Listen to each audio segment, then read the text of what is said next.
Hello दोस्तों, आज हम पढ़ेंगे बायोलॉजी। तो हम सबसे पहले देखते हैं कि बायोलॉजी कहते किसे हैं, उसके बाद हम आगे चर्चा करेंगे बायोलॉजी पर। बिल्कुल जीरो लेवल से हम शुरू कर रहे हैं। तो बायोलॉजी शब्द है वो दो शब्दों से मिलकर बना है। बायो प्लस में लोगोस, दो शब्दों से मिलकर बना हुआ है। ये जो लैटिन वर्ड है इनका अर्थ होता है जीव। बायो का अर्थ होता है जीव और इसका अर्थ होता है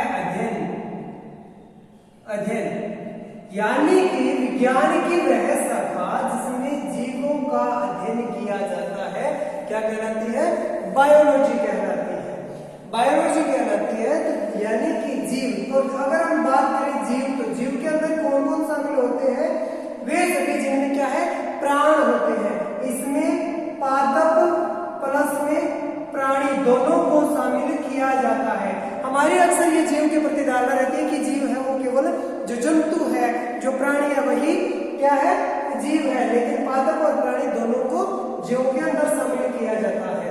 तो अब हम देखें बायोलॉजी की परिभाषा। तो परिभाषा की अगर हम बात करें तो विज्ञान की वह शाखा जिसके अंदर किसका अध्ययन किया जाता है? जीवधारी, यानी कि जीवों का अध्ययन किया जाता है। जीवों का अध्ययन किया जाता है वो क्या कहलाती है? बायोलॉजी कहलाती है।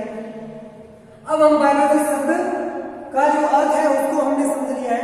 अब हम देखते हैं कि ये जो बायोलॉजी शब्द है, जो बायोलॉजी शब्द है उसका जो है, बायोलॉजी जो शब्द है उसका सबसे पहले प्रयोग किसके द्वारा किया गया था? क्योंकि जो पटवारी राजस्थान पुलिस जैसे एग्जाम होते हैं उनमें अक्सर ये पूछ लिया जाता है कि बायोलॉजी शब्द का सबसे पहले प्रयोग कब किया था। तो कब किया था? तो 1801 में किया था, 1801 ईस्वी में किया था। किसके द्वारा किया गया था? तो एक तो वैज्ञानिक थे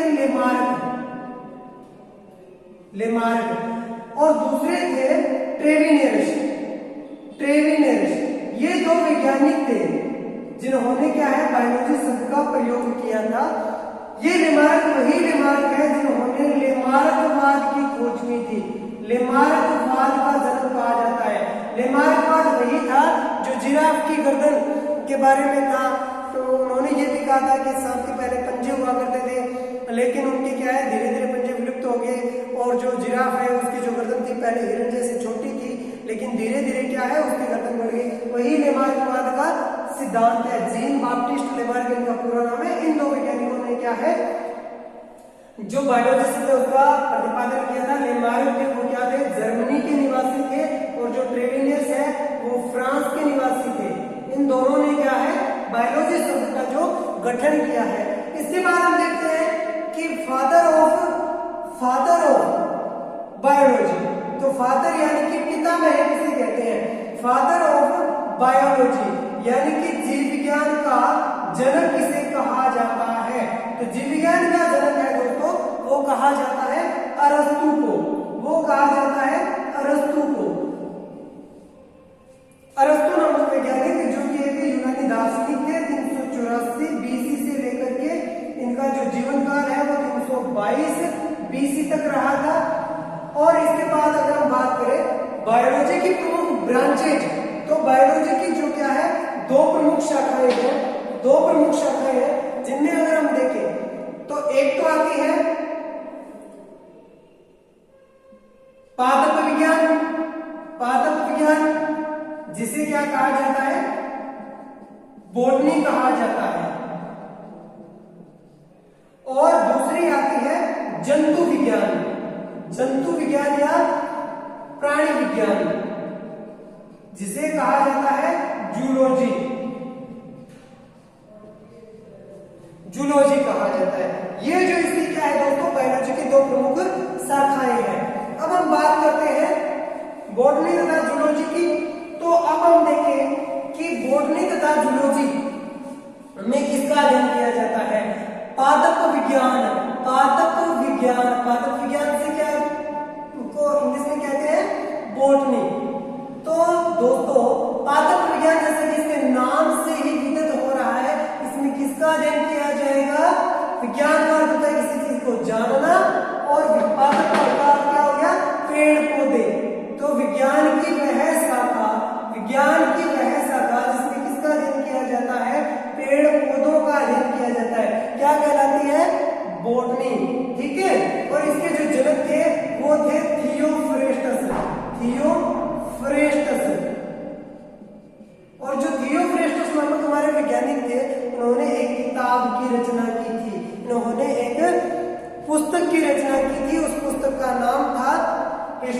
प्लांटेरम, हिस्टोरिया प्लांटेरम। तो ये आपसे पूछ लिया जाता है एग्जाम में कि हिस्टोरिया प्लांटेरम पुस्तक के रचयिता कौन है, या फिर बोटनी का जनक किसे कहा जाता है। तो थियोफ्रस्टस है और इनकी एक पुस्तक थी। अब बात आ गई है जूलॉजी की। अब हम देखते हैं जूलॉजी। तो जूलॉजी को हिंदी में क्या कहते हैं? प्राणी विज्ञान। प्राणी विज्ञान। तो प्राणी विज्ञान के अंदर विदित हो रहा है कि किसका अध्ययन किया जाएगा? प्राणियों का अध्ययन किया जाएगा। किसका अध्ययन किया जाएगा? प्राणियों का अध्ययन किया जाएगा। और अब इसकी बात करें जनक की, इसका जनक यानी कि फादर कौन है, यानी फादर ऑफ जूलॉजी, यानी कि प्राणी विज्ञान का जनक कौन है? तो अरस्तु, जो कि जीव विज्ञान का भी जनक है और प्राणी विज्ञान का भी जनक है। वही अरस्तु क्या है? जूलॉजी का भी जनक है। इसने भी एक किताब लिखी थी जूलॉजी के ऊपर, ठीक है। उस पुस्तक का नाम था हिस्टोरिया, हिस्टोरिया एनिमेरियम, एनिमेरियम। ये इसकी एक रचना थी, ठीक है। अब हम देखते हैं, ये हमने सामान्य सा परिचय है वो बायोलॉजी का कर लिया है। अब हम हमारा जो अगला टॉपिक है वो है जीवधारियों का वर्गीकरण। जीवधारियों का वर्गीकरण, जीवधारियों का वर्गीकरण, जीवधारियों का वर्गीकरण, जीवधारियों का वर्गीकरण, ठीक है। जीवधारियों के वर्गीकरण के बारे में हम देखते हैं। तो हम जो जीवों का क्लासिफिकेशन करते हैं, तो ये क्लासिफिकेशन कहते किसे हैं? क्लासिफिकेशन किसे कहते हैं? सबसे पहले यही समस्या आती है कि क्लासिफिकेशन है क्या। तो क्लासिफिकेशन किसे कहते हैं? तो हम इसकी परिभाषा देखते हैं सबसे पहले। तो समानताओं, समानताओं और असमानताओं के आधार पर, और असमानताओं के आधार पर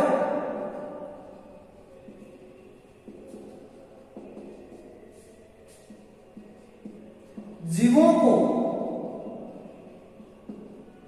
विभाजित करना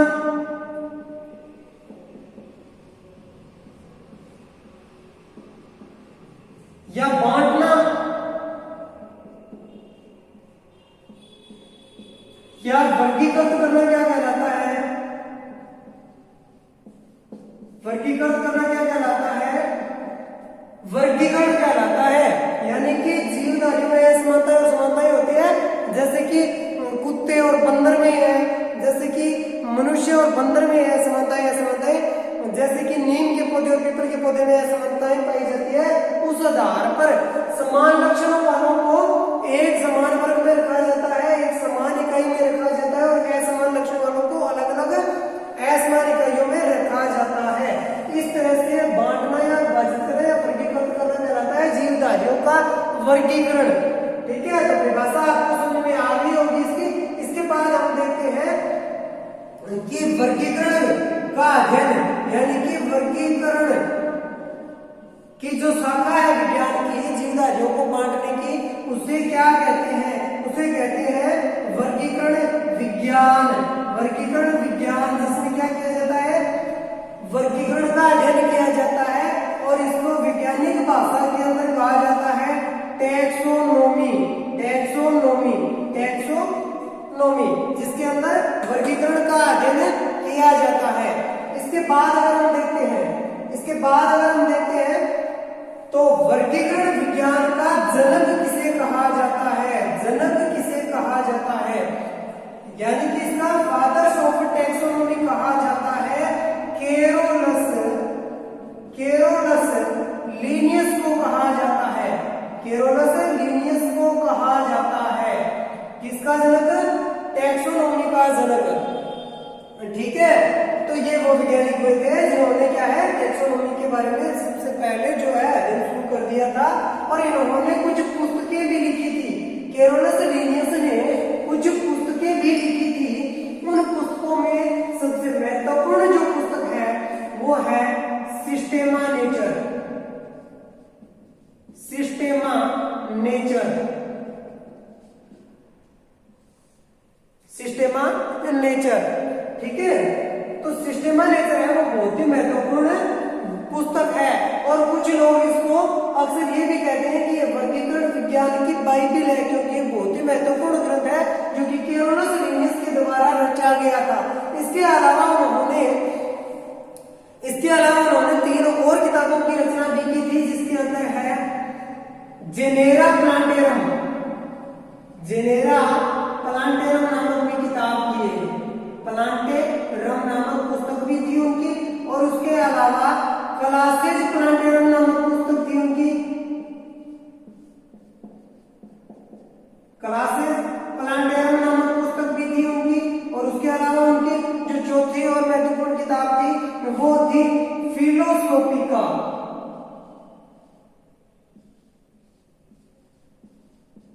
फिलोसोफिका बोटेनिका, फिलोसोफिका बोटेनिका, ये इन्होंने 4 किताबें लिखी थी। और जो आपको एग्जाम की दृष्टि से सबसे महत्वपूर्ण किताब है वो सिस्टेमा नेचर है। बहुत बार पूछी गई है कि सिस्टेमा नेचर नामक किताब की रचना किसने की थी, या सिस्टेमा नेचर नामक किताब किससे संबंधित है। तो रचना कैरोलस लिनियस और किससे संबंधित है, वर्गीकरण विज्ञान से संबंधित है। और इस पुस्तक की रचना है वो उन्होंने कब की थी, 1753 ईस्वी में की थी। 1753 ईस्वी के आसपास उन्होंने इस पुस्तक की रचना की थी, और इसी के अनुसार उन्होंने वर्गीकरण के लिए जो जीवों का नाम दिया जाता है, जीवों का नाम दिया जाता है या नामकरण किया जाता है, उसकी द्विनाम पद्धति की शुरुआत की थी। द्विनाम पद्धति की शुरुआत की थी। द्विनाम पद्धति की इन्होंने जो शुरुआत की थी। अब ये द्विनाम पद्धति वाला क्या लफड़ा है भाई, द्विनाम पद्धति वाला क्या लफड़ा है, ये वो पद्धति थी जिसके उन्होंने कुछ रूल सुझाए थे, जिसके आधार पर पृथ्वी पर उपस्थित सभी जीवों का वैज्ञानिक नामकरण किया जाता है, और वो नाम है वो पूरे अंतरराष्ट्रीय लेवल पर, ठीक है, अंतरराष्ट्रीय स्तर पर वो एक ही नाम रहता है। जैसे कि मनुष्य का नाम होमोसेपियंस है, कहीं पर नर कहते हैं, मानव, मैन, ठीक है, फला फला फला, बहुत सारे नाम हैं। अलग अलग देश में, अलग अलग संस्कृति में इनके अलग अलग नाम है, लेकिन ये जो वर्गीकरण की इकाई, वर्गीकरण की जो एक पद्धति है, इस पद्धति के द्वारा जो नाम दिया जाता है जीवों को, वो एक ही नाम रहता है। अब हम देखते हैं कि वर्गीकरण की इस द्विनाम पद्धति के कुछ सिद्धांत, कुछ रूल्स हैं। तो हम सबसे पहले देखते हैं वर्गीकरण, नामकरण की द्विनाम पद्धति, नामकरण की द्विनाम पद्धति तो कब शुरू हुई थी है, 1753 में, किसके द्वारा, कैरोलस लिनियस के द्वारा, कैरोलस लिनियस के द्वारा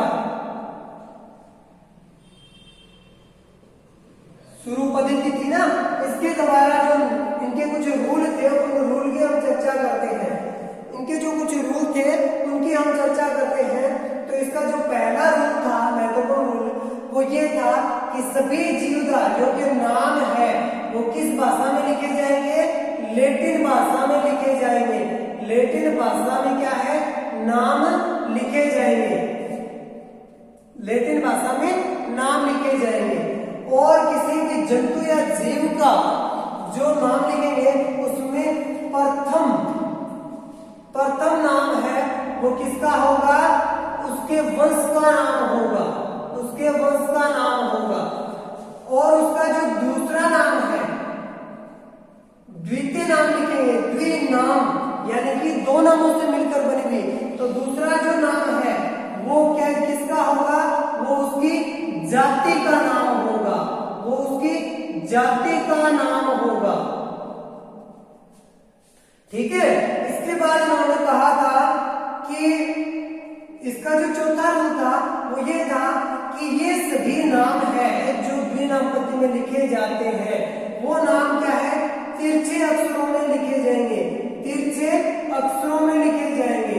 तिरछे अक्षरों का मतलब इटैलिक लेटर, ठीक है, इस तरह से जैसे क, का, ठीक है, खा, इस प्रकार से तिरछे, यानी कि इस तरह से तिरछे, इस तरह से नाम लिखे जाएंगे, तिरछे अक्षरों में नाम लिखे जाएंगे।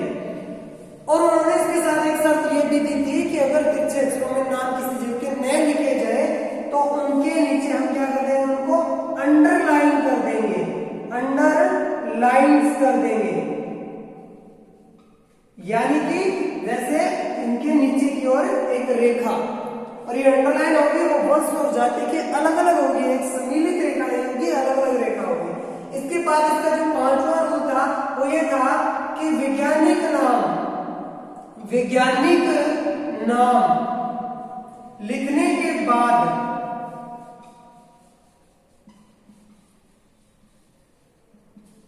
यानी कि जो द्विनाम पद्धति के तहत आपने किसी जंतु का नाम लिखा है उसके अंत वाला नाम किसका होगा, उस वैज्ञानिक का नाम लिखा जाएगा, उस वैज्ञानिक का नाम लिखा जाएगा।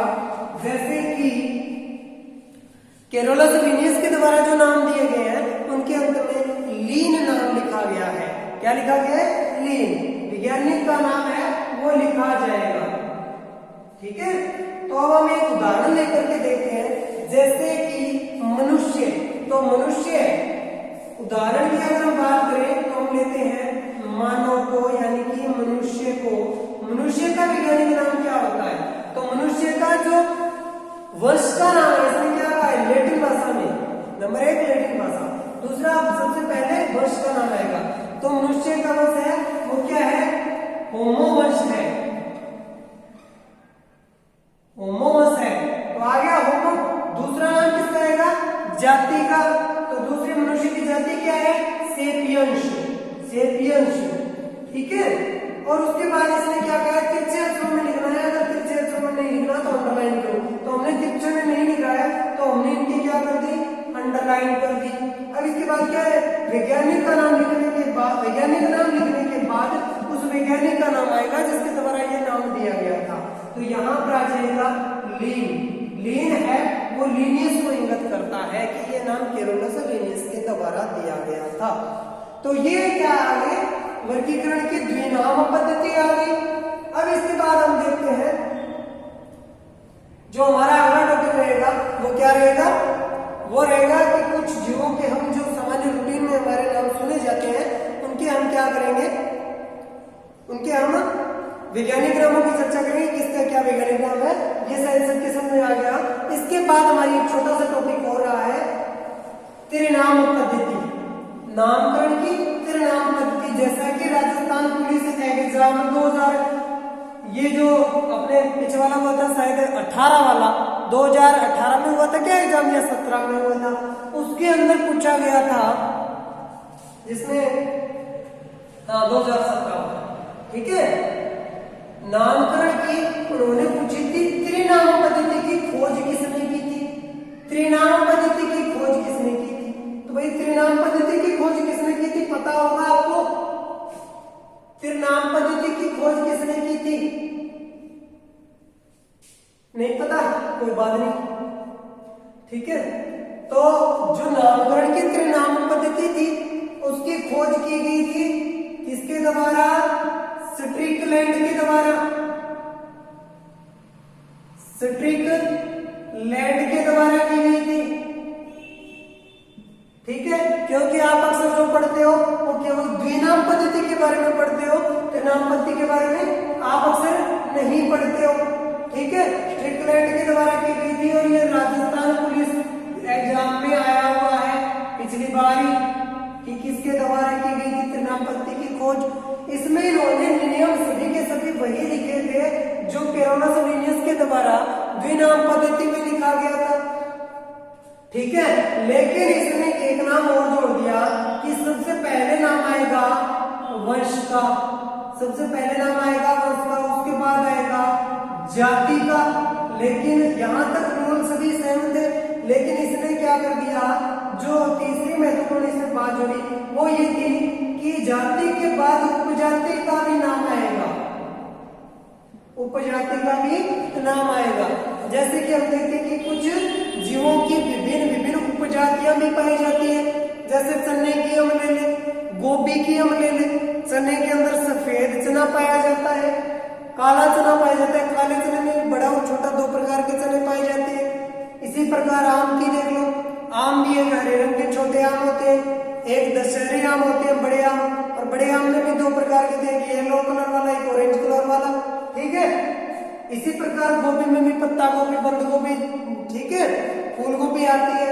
तो इसने ये कहा था कि बाकी रूल द्विनाम पद्धति के अनुसार ही है, लेकिन अगर किसी की उपजाति है तो उपजाति का भी नाम लिखा जाएगा। जैसे हम बात करते हैं, उदाहरण लेते हैं इसका, तो उदाहरण हमारा आ गया, पहला आ गया बंद गोभी, बंद गोभी। तो बंद गोभी का नाम क्या होगा, गोभी का वैज्ञानिक नाम क्या होता है, गोभी का वैज्ञानिक नाम होता है ब्रेसिका, ब्रेसिका ओलेरेशिया, ओलेरेशिया। ठीक है, अब बंद गोभी वाली प्रजाति है तो उसका नाम क्या होगा, केपीटेटा, केपीटेटा। ये क्या आ गई, इसकी उपजाति आ गई, उपजाति आ गई, ये अंडरलाइन कर दी हमने। ठीक है, अब हम देखते हैं कि फूल गोभी, फूल गोभी, ठीक है, तो फूल गोभी का वैज्ञानिक नाम क्या होगा, ब्रेसिका, ब्रेसिका ओलेरेशिया।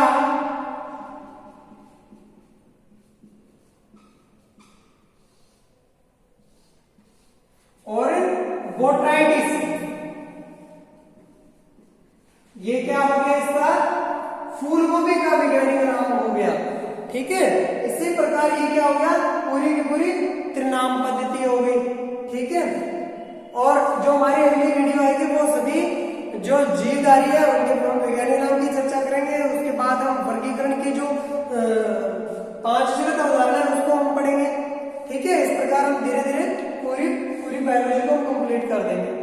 ठीक है, अगर वीडियो अच्छी लगी हो तो दोस्तों इस चैनल को सब्सक्राइब कर देना और नोटिफिकेशन प्राप्त करने के लिए बेल आइकन को जरूर दबा देना ताकि हमारे वीडियो आपको प्राप्त होते रहे।